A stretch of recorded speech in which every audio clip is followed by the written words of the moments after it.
Welcome once again to a Chef Knives to Go quick look product review. This is Steve Gamache, and in this edition we are looking at a really beautiful knife. This is the Konosuke Fujiyama Shitogami, or white paper number 1, Gyuto 240mm knife. And as we mentioned, this knife, the core steel on these is Shitogami, or white paper number 1 Hitachi reactive carbon steel. There are 3 Fujiyama lines. There's the Shitogami number 1, Shitogami number 2, and the Awagami, or blue paper number 2. So this lineup has a heat treat, but they're all pretty similar, about 61, 62 Rockwell. The construction on these is a reactive iron cladding on either side of that core steel for a 3-layer sandwich. So there's no stainless on these knives. They are all reactive. Entire blade, cladding and core. The weight on these, this is kind of a middleweight knife, and it's 178 grams. Got a little bit of mass to it. 6.3 ounces. The blade length on this one is about 237 millimeters on the edge, and these will vary just a touch from knife to knife since they're handmade. The overall length about a little under 15.4 inches, and then the spine thickness above the back of the blade, the chin coming out of the handle. On this one's about 2.9 millimeters, just under 3. And then it's just got a kind of a classic slow taper on the thickness of the spine, and it just gets a little bit thinner, and then tapers down nicely at the tip. So it's got it's not quite the distal taper you'd get on a Masamoto KS, but it's a good distal taper that thins out really nice at the tip. The tip flows very well through soft ingredients. The blade height on this is 50.5, so these have a little bit of height to them. And the handle type on these is just kind of a basic octagonal hoe wood buffalo horn ferrule. Nothing real special. You do get a little bit of a bump on this one between the wood and the ferrule. You could sand that down if you wanted to do so. These are pretty standard size, 3-inch circumference right here where the ferrule meets the wood. And these handles are fairly light, so this does throw the balance on this a little bit far forward. So it's right about there, which is a little in front of a pinch grip for me, so that gives you a little bit of a weight forward feel to this. And the blade actually is pretty stout. It's got some stiffness to it, even though it's quite thin behind the edge. This has a little bit of meat to it, and you know you've got a knife in your hand. It's not super heavy, but again, part of that is the handle. These knives are so nice that you could easily warrant putting a custom handle on these and then customize that balance wherever you would like based on the handle material, size, etc. So here's a close-up look at the blade.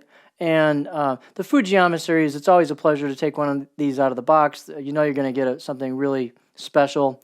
And so they've got some embossed kanji and then a moniker, so you know what kind of knife it is, and then steel. And the spine on these is polished, and it's also got a bevel on it, so it's not even just slightly rounded. They've actually got kind of almost a triangular shape, a little bit of bevel on each side, so they really put some work into that.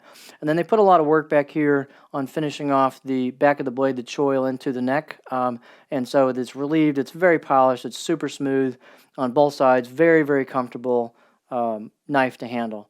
The out-of-the-box edge on these, they really don't put much of an edge on them. It's expected that you'll put your own edge on. The customer will put their final edge on it. So you'll have a quick edge, but you should really either know how to sharpen if you're going to buy one of these types of knives, or you should know somebody or can get it to somebody that can do a good job on this style of knife, and then put their own edge on it. So you're expected to do that.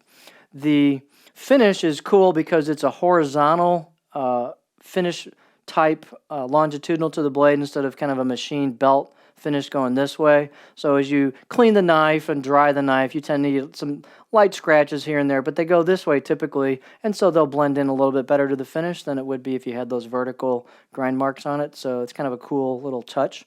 And this knife has a fairly high grind. So I have used this knife a bit, and I've also polished it twice with some metal polish, which did a nice job of taking most of the patina off. But so this made this line just a little more faint than it was out of the box. But there's kind of a faux grind line here that comes in the blade.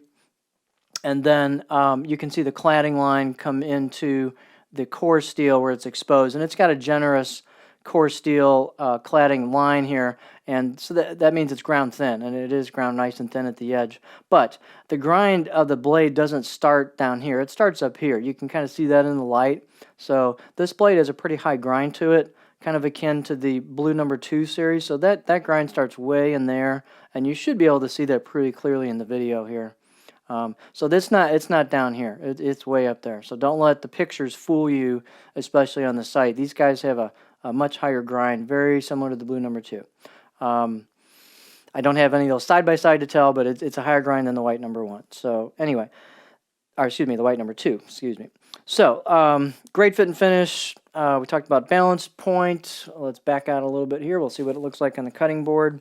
So as I said, these are fairly stiff blades. Got a little bit of mass to them, but they are really thin, right where it counts at the edge, and they really go through product nicely. Great profile on this in terms of just being well crafted, well done, and it is very, very smooth. So it glides right in from the tip down to the heel. You've got a touch of a flat spot, but I'd say this is a fairly continuous curve type profile. Which it's a tall blade and it's a little under 240, so you got to do something with that shape. So you'll get pretty high on this before you hit anything in terms of the cutting board. So this is not a pure choppers style profile, but it should work well. Of course, for rocking it'll work well. I think for glide cutting, push pull, where you get a little bit of horizontal motion in your cut, so you can kind of use that curve a little bit. But beautifully done, real nice feel on the board. It's just a classic for a reason. So, and the steel the heat treatment's really legendary on this from the Smith. And let me tell you, this steel gets really sharp. I sharpened it up.